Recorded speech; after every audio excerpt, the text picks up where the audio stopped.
एक दिवस शेरसिंग जंगलमध्ये सैर करत होता. तेव्हा तो बघतो की एक लोमडी एका लोमडीला मारत आहे. वाचवा. ही कोल्ही त्या कोल्हीला मारून टाकेल. ए, सोड तिला. अरे बापरे, शेरसिंग आला. पळा इथून. शेरसिंगला बघून लोमडी तिथून पळून जाते. माझा पाय. काळजी करू नकोस, मी तुझा उपचार करवीन. नंतर शेरसिंग लोमडीच्या जखमेवरती जडीबुटीचा लेप लावतो. मी तुला किती वेळा सांगितलंय दुसऱ्या ठिकाणी नको जात जाऊस. बघ किती लागलंय तुला. महाराज, मी माझ्या भावाला शोधायला गेलो होतो, पण अचानक कोल्हा आला आणि माझ्यावर हल्ला केला. जर मी योग्य वेळी आलो नसतो तर त्या कोल्हीने तुझ्यावर वार केला असता. हो महाराज. आता यानंतर माझ्या परवानगीशिवाय बाहेर जायचं नाही. हो महाराज. एवढं बोलून शेरसिंग तिथून निघून जातो. शेरसिंग जातच असतो तेव्हा त्याला रस्त्यामध्ये एक अस्वल भेटतं. महाराज, काय मी आपल्या आवारातून बाहेर जाऊ शकतो? नाही, यावेळी बाहेर जाणं योग्य नाहीये. पण माझं जाणं गरजेचं आहे महाराज. माझ्या काकांच्या मुलाची तब्येत बरोबर नाही. ठीक आहे, तिथे सोडायला मी तुझ्या सोबत येतो. शेरसिंग अस्वलला त्याच्या काकाच्या घरी सोडायला जातो आणि नंतर पुन्हा परत येऊन त्याच्या सिंहासनावरती विराजमान होतो. आज एक महत्वाची सूचना देण्यासाठी मी तुम्हा सर्वांना इथे बोलवलंय. बोला महाराज, आमच्यासाठी काय बातमी आहे? गेल्या काही दिवसापासून आपल्या जंगलाच्या बाहेर काही भयानक प्राणी फिरत आहेत, जे आपल्या बिचाऱ्या प्राण्यांची शिकार करतायत. अरे बापरे. यासाठी माझ्या परवानगीशिवाय कोणीच जंगलाच्या बाहेर जाणार नाही. तुमचा हुकूम आमच्या डोक्यावरती महाराज. शेरसिंग खूप वर्षांपासून जंगलाची रक्षा करत आलेला होता आणि जंगलातल्या सगळ्या प्राण्यांना शेरसिंगवरती पूर्ण विश्वास होता. एक दिवस शेरसिंग अस्वलाला म्हणतो, अस्वल, आज आपण बाजूच्या जंगलात जाऊन येऊ. पण तुम्ही तर तिथे जायला मनाई केलेली आहे. हो, पण मी तुझ्या सोबत आहे, त्यामुळे तुला घाबरण्याचे काही कारण नाही. शेरसिंग आणि अस्वलाचं बोलणं हिरणी ऐकते आणि विचार करते, आम्हा सगळ्यांना तर शेरसिंग बाहेर जाण्यासाठी मनाई करत आहे आणि तो अस्वलाला घेऊन बाहेर जात आहे. शेरसिंग अस्वलाला घेऊन बाहेर जातो आणि संध्याकाळ झाल्यानंतर तो एकटाच जंगलामध्ये परत येतो. आणि हे बघून ती हिरणी शेरसिंगला विचारते, महाराज, तुम्ही एकटेच परत का आलात? अस्वल कुठे आहे? तो तुमच्या सोबत गेला होता ना? तो त्याच्या नातेवाईकांकडे थांबलाय. हे ऐकून हिरणीला थोडंसं अजीब वाटतं, पण ती शेरसिंगवरती शक करूही शकत नव्हती आणि प्रश्न न विचारता तिथून ती निघून जाते. दुसऱ्या दिवशी शेरसिंग हिरणीला म्हणतो, हरिण, मी अस्वलाला आणण्यासाठी जंगलाबाहेर जातोय. तू माझ्या बरोबर येणार? तुमच्या सोबत? हो, नक्कीच. महाराज, मी पण तुमच्या सोबत येऊ? खूप दिवस झाले मी पण बाहेर नाही पडलो. अरे, चांगल्या कार्यात व्यत्यय कसला. चल, तू पण चल. या बकरीला पण सोबत घ्यायचं असेल तर घेऊ शकतेस. नाही नाही महाराज, मला बाहेर जायला खूप भीती वाटते. तुम्ही लोक जावा. शेरसिंग हिरणी आणि झेब्राला घेऊन तिथून निघून जातात. संध्याकाळची वेळ झाली होती. या वेळेस पण शेरसिंग एकटाच पुन्हा जंगलामध्ये परत येतो आणि हे पाहून बकरी हिरणला म्हणते, जिमी, तुझी बहीण पण शेरसिंग सोबत गेली होती ना? मग ती पुन्हा वापस का नाही आली? चला तर महाराजांनाच विचारूयात. दोघी जण शेरसिंग जवळ जातात. महाराज, माझी बहीण कुठे आहे? ती तुमच्या सोबतच गेली होती ना? काय? ते अजून परत नाही आले? मी तर त्यांना खूप वेळ झालाय पाठवून. पण ती अजूनपर्यंत परत नाही आली महाराज. असंही होऊ शकतं की ते तिथे काही कामानिमित्त थांबलेत. माहित नाही, पण मला त्यांची खूप काळजी वाटतेय महाराज. तुम्ही काळजी करू नका. त्यांना शोधून परत आणण्याची जबाबदारी माझी आहे. तुम्ही आपापल्या घरी जा. उद्या सकाळी भेटू. शेरसिंग त्याच्या गुहेमध्ये निघून जातो. रात्रीच्या वेळी शेरसिंग बकरीला त्याच्या गुहेमध्ये बोलवतो. बोला महाराज, यावेळी तुम्ही मला इथे का बोलवलंय? तू विचारत होतीस ना की ते दोघं परत का नाही आलेत? हो. तर झालं असं की त्यांच्या हातात एक मोठा खजिना लागलाय. खजाना? हो, जर तुला सुद्धा तो खजिना हवा असेल तर चल माझ्यासोबत. खजान्याच्या लालचमध्ये बकरी शेरसिंग सोबत निघून जाते आणि रोजप्रमाणे आजही शेरसिंग एकटाच परत येतो आणि हा सिलसिला काही दिवसांपर्यंत चालत राहिला. शेरसिंग रोज जंगलामधून 1-2 जनावरांना घेऊन जायचा आणि परत तो एकटाच यायचा.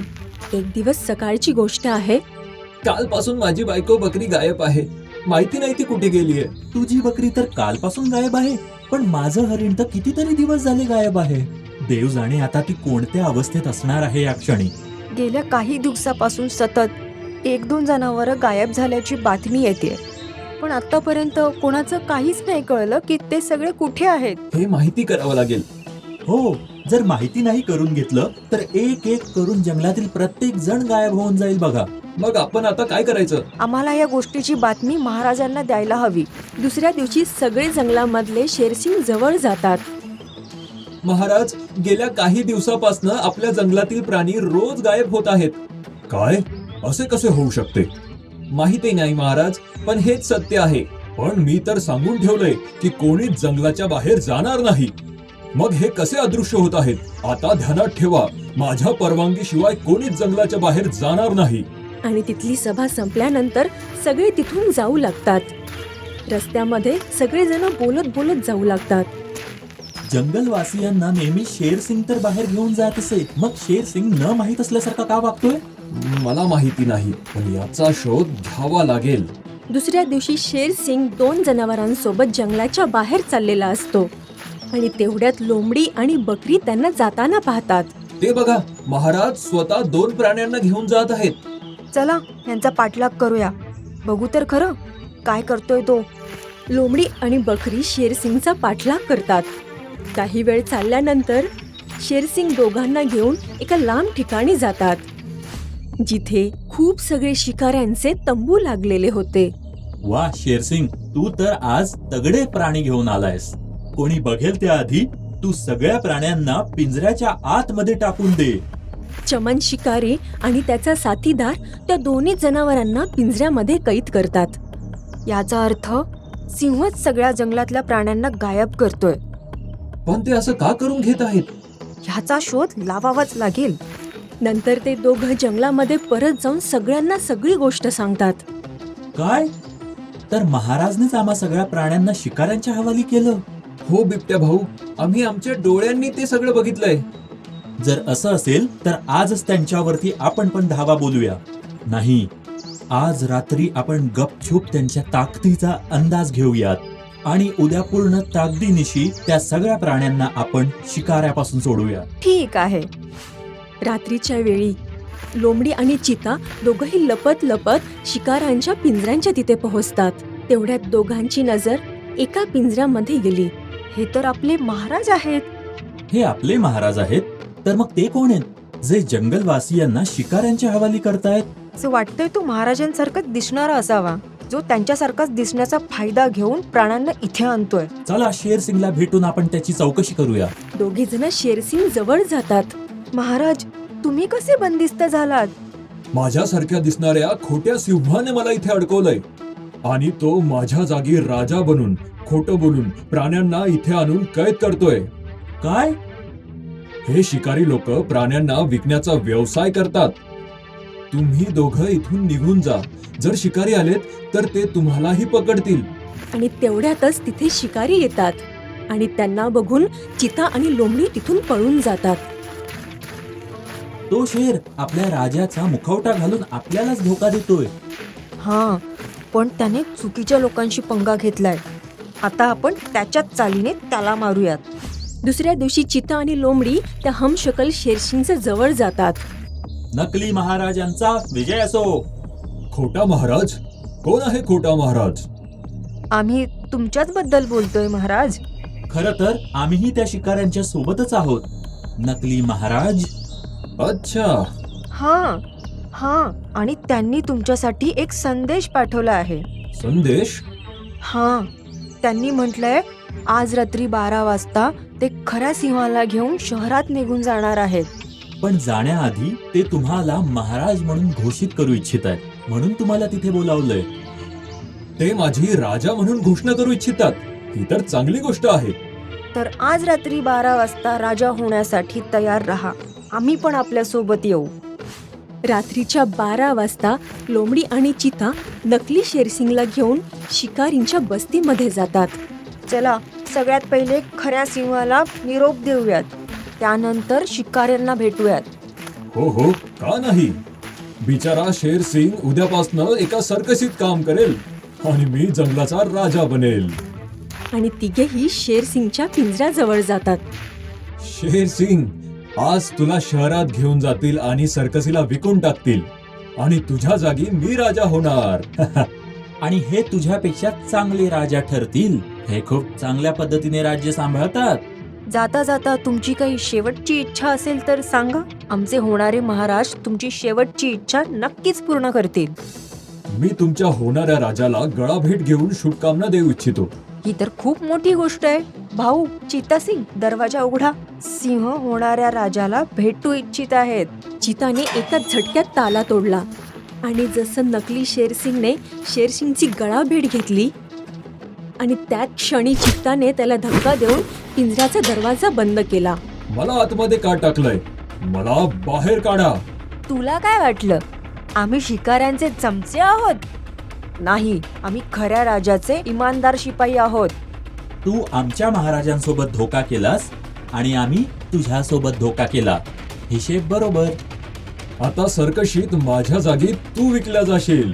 अलविदा क्रूर सिंहा. नंतर शेरसिंग, चिता आणि लोमडी मिळून सगळ्या प्राण्यांना पिंजऱ्यामधून आजाद करून जंगलात घेऊन गेले. सगळे जंगलवासी त्यांच्या हरवलेल्या नातेवाईकांना बघून खूप आनंदी होतात. तेव्हा शेरसिंगने हमशकल शेरसिंगची सगळी गोष्ट सांगितली. नंतर चित्ता आणि लोमडीची बहादरीची कदर करून त्यांना जंगलाचा मंत्री बनवला.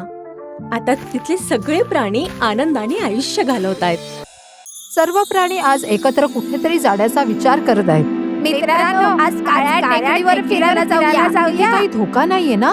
धोका?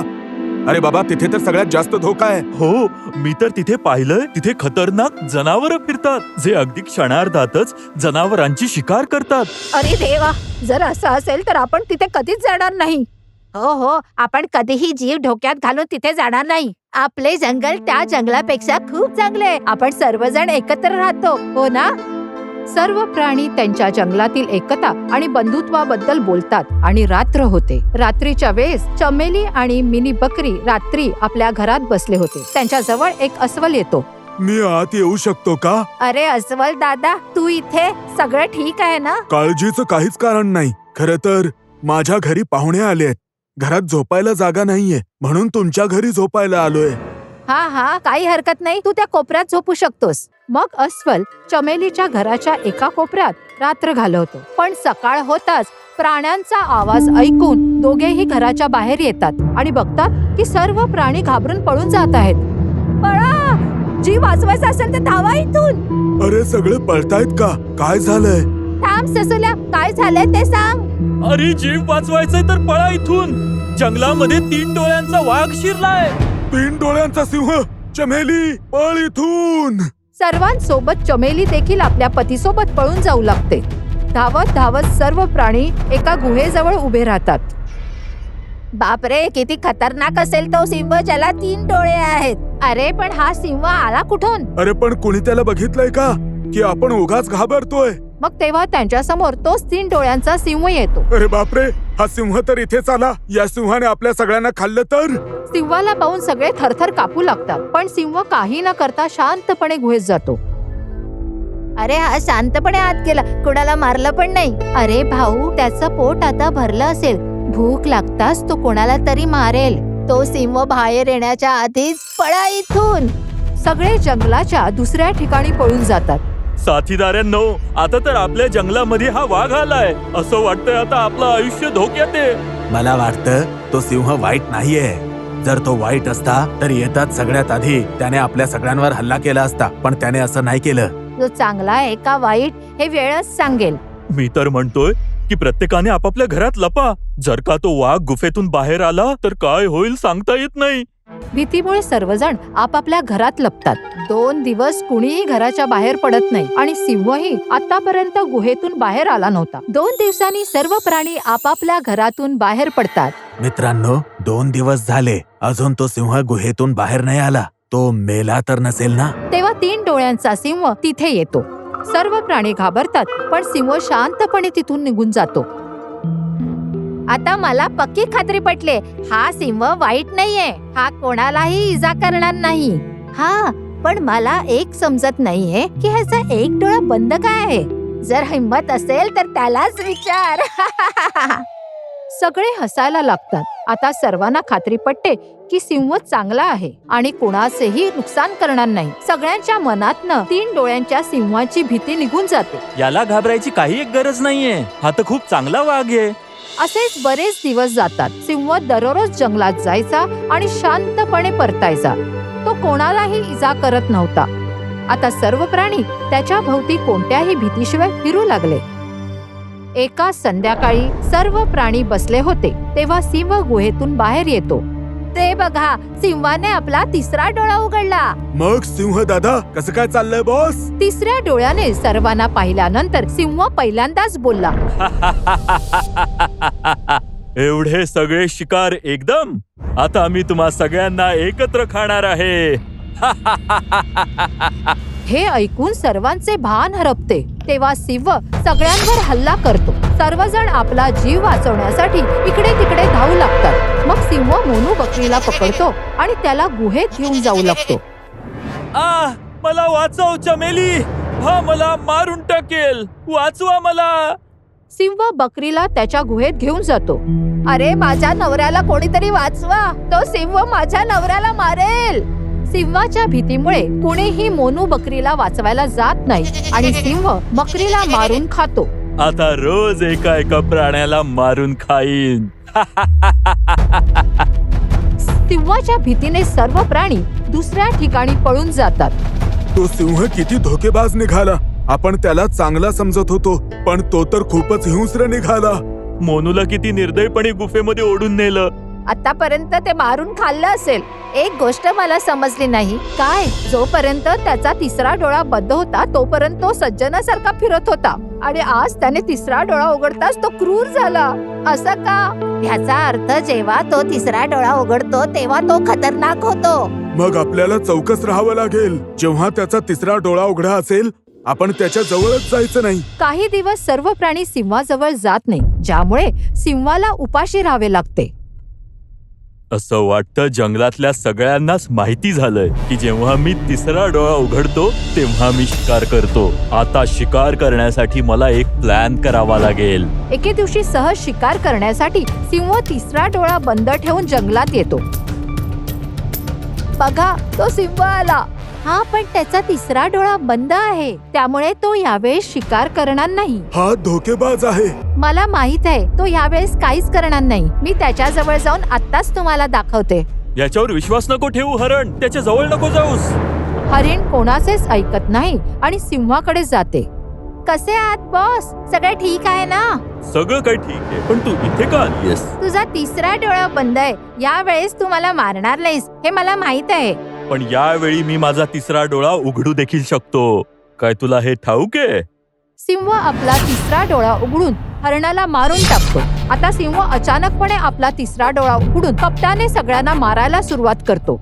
आता हळूहळू जंगलातल्या प्राण्यांची संख्या कमी होऊ लागली. एका संध्याकाळी सर्वजण सभेत बसले होते.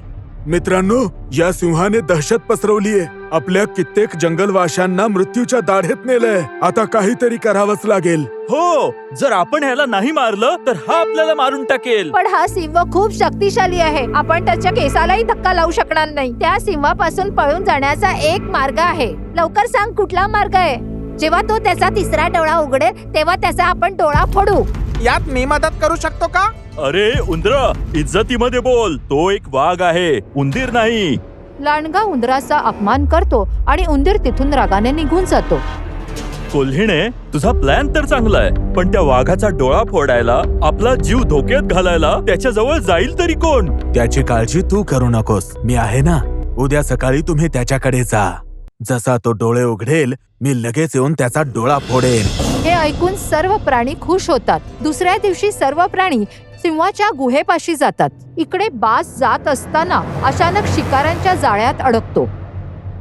अरे देवा, आता काय करू? सगळे प्राणी माझ्या भरवशावर आहेत आणि जर मी तिथे नाही पोहोचलो तर सिंह सगळ्यांना मारून टाकेल. अरे सिंहाच्या पिल्ला, बाहेर ये. तुझ्यात जर हिंमत असेल तर तुझा तिसरा डोळा उघड. बकरीचा आवाज ऐकून सिंह गुहेतून बाहेर येतो. आज एका मुंगीला पंख कुठून फुटले? तोंड बंद कर, तुझा तिसरा डोळा उघड. सर्व प्राणी बाजावर अवलंबून राहून सिंहाशी लढतात, पण त्यांना हे माहित नसते की बाज शिकारीच्या जाळ्यात अडकला आहे ते. असं वाटतंय तुला तुझा जीव प्रिय नाहीये. बर, डोळा उघडतोस आता. तिसरा डोळा उघडून सिंह त्यांच्याकडे जाऊ लागतो. बाज लवकर ये. अरे देवा, गरुड अजूनपर्यंत आला का नाही? या वाघाने आपल्याला मारू नये. बाज न आल्यामुळे सगळे प्राणी घाबरतात. गरुडा! बाज, ये! लवकर ये. काहीतरी नाहीतर हा आम्हाला सिंह आम्हाला मारून खाईल. जसा सिंह हल्ला करायला जातो तेव्हा अचानकपणे विजेच्या वेगाने बाज येतो आणि त्याचा तिसरा डोळा नष्ट करतो. जीव प्यारा असेल तर आताच आमच्या जंगलातून निघून जा, नाहीतर बाज तुझे दुसरे डोळे फोडून तुला आंधळा बनवेल. असं नका करू. मी आत्ताच तुमचं हे जंगल सोडून इथून निघून जातो. आंधळ होण्याच्या भीतीने सिंह लगेच जंगल सोडून निघून जातो. गरुडा, जर तू योग्य वेळी आला नसतास तर त्या सिंहाने आम्हा सगळ्यांना मारून टाकलं असतं. यासाठी उंदराचे आभार माना. जर त्याने वेळेवर येऊन शिकाऱ्यांचं जाळं कुरतडलं नसतं तर मी इथे येऊ शकलो नसतो. मग बाज स्वतः जाळ्यात कसा अडकला आणि उंदराने जाळे कसे कापले याची कहाणी सगळ्यांना सांगतो. मला माफ करून दे मामा. लांडग्या, एक गोष्ट लक्षात ठेव. अगदी लहान असलेली मुंगी सुद्धा हत्तीच्या कानात शिरली तर हत्तीलाही ती मारू शकते. तुझं बोलणं तर बरोबर आहे मित्रा, मला माफ कर. उंदीर लांडग्याला माफ करतो. उंदीर आणि बाजामुळे जंगलातील धोका टळला होता, ज्यामुळे सर्वजण उंदीर आणि बाजाचे आभार मानतात आणि पूर्वीसारखे आनंदाने आपले जीवन जगू लागतात. तुम्हाला जर आमचा हा व्हिडिओ आवडला असेल तर प्लीज आमच्या चॅनलला सबस्क्राईब करा आणि हो, व्हिडिओला लाईक आणि शेअर करायलाही विसरू नका. धन्यवाद.